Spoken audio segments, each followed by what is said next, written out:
What's up, everybody? Oh, man, it's been a beautiful morning so far. So I'll just wait it out a couple minutes here. We'll get a few more folks joining us, so that'll be terrific. Plus, we got to pour some beers, get some cocktails, that kind of thing. Hopefully you guys are doing well. So, Henry, buddy. Hey, good to see you this morning. So, as you guys all know, kind of talking about a lot of the dark sides here today of the whole works. I know that there are a few negative videos out there on YouTube in general about the downsides of living out here in Vietnam. But I did want to say out the gate that there's big things and then there's small things, that are worth worrying about. For example, if you go around the forums, a lot of folks are worried about where can I get a good pet clinic, or where can I buy rosemary, or stuff like that. First world problems, big time. So anyway, there's a lot of other unspoken things that people don't really bring up real often. So again, that's the kind of stuff that I'd like to cover here today. Ooh, yeah. But as usual, where to begin? Oh, Blake, buddy, good to see you again, my friend. Morning or good evening. Yeah, wherever you're coming from, huh? Anyway, I'll oh, hey, Peter, man. Yeah, I was going to say, brother, evening. Okay, you're back in America there. Terrific. Now I'm just I had some notes here, so we'll fire this up if we can. Good old Windows 10. We'll get there. Again, thanks for your patience in the beginning. We were just get stuff situated. So coming along. All righty. There we go. Okay.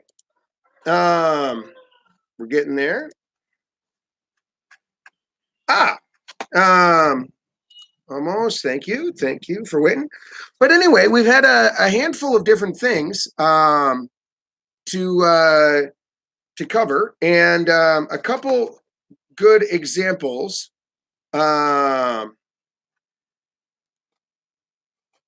Okay. I cannot open any documents on Windows 10. Thank you, Microsoft. Yeah, I can't use any other program to open up anything. We'll get there. Terrific. And in the end, well, while this is all opening, let me just get the ball rolling here. Okay.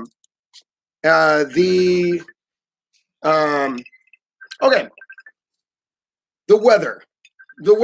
Let's start there. And if you guys wanted to fire up questions of any kind, you can just go ahead and feel free. I'm down for all of them. And here we go.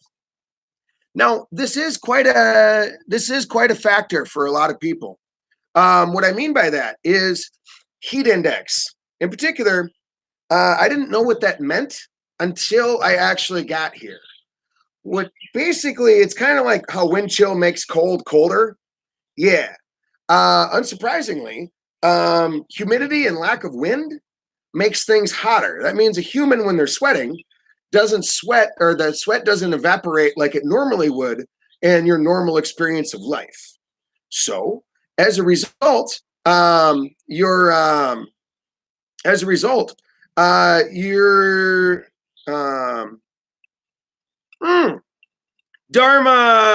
good to see you, hon. Yeah, all the way from Alma, Wisconsin, huh?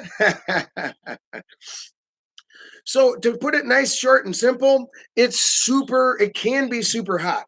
Now, if I were to use Fahrenheit and from our old, the system that landed on the moon, the American system, I was going to say that, to put it into perspective, the air temperature may be, let's say, 100 degrees, but by the time you're done with the humidity and stuff like that, it actually feels like temperature 160. Now, what that means is there's a lot of people that are actually unable to sleep, completely unable to sleep. Doesn't matter how many fans you have, doesn't matter. You're doomed. Buddy of mine, Long Dong, yeah, he had to actually, even though he has a house, he had to get a hotel because he doesn't have AC at home. That's a very real thing. So there's not really any ways that you can get used to it or otherwise prepare for it. It is true that you adapt ever so slightly, but in general, you're going to need fans. You're going to have to do your best, I guess. Also, cold showers. If you take a cold shower every few hours or just a quick rinse off, you're good to go. That'll help a lot. Now, the tips that I can give is that you need to drink a lot, not just beer. You need to drink a lot. Like, we're in the neighborhood of like 4 liters, a gallon a day. A gallon and a half a day is not unreasonable. But along with that, you've got to have like your sugarcane juice, your salts, and things like that. So actually, salt and lime water is something that they sell here in Vietnam, and that's critical. Without that, if you just like in our case ran a marathon, if you just run a marathon or walk a great distance or do something like that, and you drink water only, you will die. You will die. Your body runs low on salts. First, you pass out, then you get heat exhaustion, and which goes into heat stroke, and you die. Also, it takes the energy out of you, and you're zapped. There's a lot of my friends and family and students, for that matter, Vietnamese people, who are suffering, and in some cases, just absolutely wiped out by about 3 p.m. Lots and lots of water, and again, showers, cool yourself off every chance you can. In my case, too, get a cooler. Like, I got my classic little Huda ordeal here, and fill that puppy with ice. I fill it with ice twice a day. Yeah. And I've got a bunch of these sprinkled throughout my house. 1.5 liter little ordeals full of ice. I completely fill with ice, put some water in there. The ice is melted in 30 minutes. Yep. Put one of these away like an hour. So let's definitely watch out for that. Hey, Travis. Yeah. Just drink soy sauce. You know you want to anyway. Yeah, pretty much. Yeah, and thankfully Vietnamese food is respectably salty if you want it to be. That's a good start, as well. Mm-hmm. Peter, yes, I probably drink 5 liters of water a day. And if I only have water and nothing else, I would feel dehydrated. Yep. Take care of your body. If you wait for yourself to get thirsty, it's going to be tough. It's hard to keep that hydration level there. I mean, and as an example, as an American, in December in Wisconsin, you don't think of dehydration as a very real thing. In other words, if you were to not drink any water on a daily basis, you won't die. No, really. So that's a big one. Really, really, really big one is you have to drink way more than you think along the way. When we have fans like this going on, it's possible you'll wake up and not feel sweaty. But that does not mean that you didn't sweat. It just means all the sweat instantly evaporated off of you. So you're still dehydrated, even though you're not soaking wet. So it's a gotcha. A lot of folks miss this one. And as a result, you get other symptoms. Maybe your throat and mouth isn't thirsty, but you just can't think for shit. You're like, and you feel wiped out, tired, like, lose all hope in life. Be careful as you possibly can. That's the big important idea here. Now, also having to do with the weather, floods, typhoons, and rain. That's a thing. I can't speak for all of Asia. I can just speak for Hue City here. But in December, it rains 28 out of 30 days or so. And the other days probably aren't sunny. So it's just, it rains, man. It's like, if you ever saw Forrest Gump, it rained a lot for 50 days. It came from straight up. Yes, that's totally true. Now, they do have flood controls out here for sure, and they do their best for sure. But there is some fundamental point that Yeah, it just rains. Being in Way City here, there's a bunch of mountains, so all the water from all of the mountains all drain into the river, which it makes sense and what it's supposed to do. And yes, they do have lagoons and reservoirs and stuff like that. But the fact remains, when you're on day 60 in a row of raining, it's going to flood. Now, in the past, it used to flood every year. In some cases, it would actually fill a person's house, like up to your chest. Now, I've only had the pleasure of being through one flood. And that means that it was about, yeah, not this last winter, but the winter before. Yep. Yes, our house flooded. You could watch the water fill up the streets. And yes, you have to wade through the streets knee deep, in some cases waist deep. And we knew that we had about a half hour before, the flood is going up, like maybe an inch an hour. Oh, yeah, we got about one more hour and our house is going to be completely full of water. Yep, you got to move all your stuff from the first floor, onto the second floor or up on scaffolding or do whatever you got to do. Blake, how was the rain in October, November? Heavy. Yep, November in particular. You're welcome to go on average weather, or what is it, AccuWeather.com, and look at, I think, holidayweather.com. If any of you all find this, just type it into the comment section here if you would, please. But either way, that could give you a pretty accurate representation. Now, Hue City and Hanoi and Saigon are going to be different because different temperaments, different proximity to the ocean, mountains, a lot of different things like that. There are a lot of different factors. For example, in some countries out here, the summer is actually the rainy season and the winter is the dry, clear season. That's how it is. That's what it's like in Mexico, for example, but in a way, it's the opposite. So just look it up, I guess. Yeah, I guess I'll have to learn to swim then.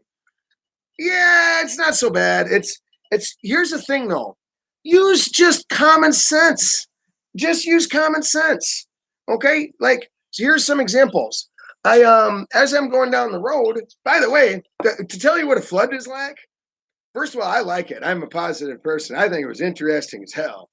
But to give you an idea, it's sort of like, there are people with canoes and they have like boat taxis. Yeah, that's a thing. About a third of the roads in the city were just shut down because obviously they're full of water. As you might expect, there's going to be a handful of people that just try to ford it anyway. Travis, it took me a while to understand why every house and cafe is slightly elevated with a few stairs leading up to the front door. Then it rained. Then I understood. Yep. And on that similar note, where's all the carpet? Where's the carpet out here? I don't know a single fool who has carpet in their house. Yeah, live here for a year. You'll get it. Okay. Now, to put this all a different way, the houses here in Vietnam are designed with flooding in mind. Basically what that means is, hard tile floor, brick floor, concrete floor, something like that. And the electrical systems often are mounted outside of the wall. So for example, if you imagine right here, outside on the concrete. So what that means is if you want to cut the power to your house and pop the sockets out, you can very reasonably, just one screwdriver. Blah, blah, blah. And yes, during a flood season, it is reasonable that a bunch of people will, undo their outlets, and have that, as a preventative measure. Yeah. Also why electrical outlets are 3 feet up the wall and not on the floor. Yeah, I suppose. And they're fools. But yeah, there's a few reasons, but yeah. No, it's also to keep it in perspective. When we had a flooding at our house, and again, this is when we lived by the Big C on Baccio Street. We had 3 feet, or a meter of water in our house, partially up the steps. Yep. And but once the floodwater started to recede, it actually probably took less than an hour to get our house back put together. That means we to put all the furniture back downstairs, squeegee out the whole magic. Yep, it was pretty simple. Pretty simple. Now, it's worth mentioning that flood water is dirty. It's super dirty, like damn near toxic. Damn near toxic. So what that means is obviously don't drink it, but don't let the flood water touch your dishes, touch other stuff. I mean, imagine going out after a parade on a busy day, horse poop, etc., and then running your tongue along the ground on the street. Okay, that's the level of dirt and filth that we're talking about with floodwater. And it's not anybody's fault, and it's not because Vietnamese people are particularly dirty. It's just, let's face it, every single gutter in the city floods. Every single garbage pit floods. Everyone's house floods. All that spare miscellaneous food chunks and particles and, dirt and filth from the streets and grease and motorbike fuel and all that crap is all in the water, all mixed together. So when it does flood, it's not going to kill you or hurt you, but look, if you got cuts on your feet or something, be careful. Be super careful. And every time you touch that water, wash thoroughly. Like scrub bud, get out the loofah. Yeah, get it. All the dishes in your house. Don't let that touch the water. Nothing. Keep in mind, things like toilets are going to be flooded too. This is all a very real issue. And again, the Vietnamese people are used to it these days, so it's not like a very noteworthy thing. In other words, when we had the flood in Hue, it's not like the national news was here. It's just like, meh, happens all the time. And yeah, again, for the most part, people are pretty cool about it. In fact, I remember outside of my house, I was wading through the water waist deep, looking for a bar, obviously, because there's not a lot of work to do. And the bars were or restaurants or whatever, are progressively higher up. So a bunch of people will go to the low one. And then as that starts to flood, pack it up, including the owner, pack it all up, go to the next one. And then we're hanging out there for a couple hours and then pack it up, and go to the next one. And the guy with the highest quan in the neighborhood had all the business for that afternoon, and it's pouring ass rain, and we're just sitting there getting hammed. It's kind of fun. Again, no one's concerned. It's not a big deal. So Travis, it doesn't kill you, give you superpowers, toxic man.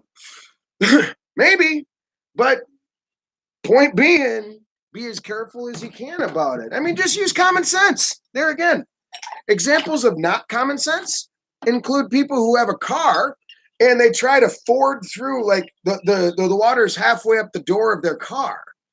Well, cars and motorbikes need more than willpower alone to run. For example, the two main ingredients three is air, fuel, and exhaust. Now, if you fill the exhaust with water and you cut off the input air supply, doesn't matter how hard you stamp the gas pedal. It's not going anywhere. And they're not going to come and rescue you. And even though Vietnamese people are really helpful, when they see you with water halfway up your door and you're stuck, they're more likely going to laugh at you than they are to take time out of their day and chest deep water to help you push your car wherever the hell you were going. Nah. Common sense. Very, very, very common sense. So regarding floods, I was going to say, obviously, during the winters, stock up on as much as you can. Stock up on rice, stock up on candles, stock up on shitloads of water. Like in our case, we used to buy water by the bottle. Then we started buying it by the big bottle, then the case. And, yes, Spam. Travis, thank you. Sure, you got 2 of them a day, you're doing okay. And hell, even if the flood water does hit your cans of Spam, you're good to go. So, I mean, common sense would dictate wash the can before you open it, that kind of thing, but whatever.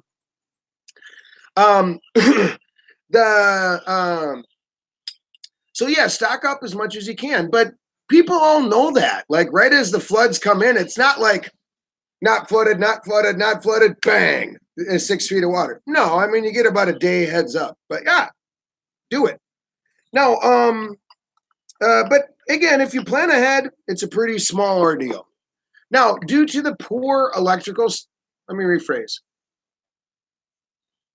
When you flood everything electrical in the city all at the same time, odds are decent that eventually the power is going to go out, especially when wires are tied together with electrical tape.